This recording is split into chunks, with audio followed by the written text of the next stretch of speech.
السلام علیکم۔ آج کے اس ویڈیو میں آپ کو بتائیں گے آپ کو ان موقعوں پر خاموش رہنا چاہیے۔ اگر قرآن پاک کی تلاوت ہو رہی ہو تو خاموش رہیں۔ اگر آپ کے الفاظ دوسروں کو تکلیف دیتے ہیں تو خاموش رہیں۔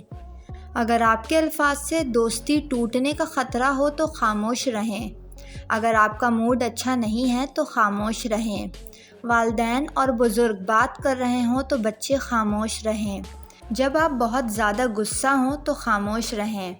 جب آپ کے پاس کوئی معلومات نہ ہوں تو آپ خاموش رہیں۔ جب آپ کے الفاظ سے دوسروں کو غلط تاثر ملے تو خاموش رہیں۔ اگر آپ کو بات کرنے کے بعد شرمندگی کا ڈر ہو تو خاموش رہیں۔ امتحان کے نتیجے کا انتظار ہو تو خاموش رہیں۔ جب نیا کام شروع کرنے جا رہے ہوں تو خاموش رہیں۔ ان موقعوں پر آپ کو خاموشی اختیار کر لینی چاہیے۔ امید کرتی ہوں آپ کو یہ ویڈیو پسند آئی ہوگی۔ ویڈیو پسند آئی ہو تو ویڈیو کو لائک اور میرے چینل کو سبسکرائب کر کے بیل نوٹیفیکیشن ضرور آن کر لیں۔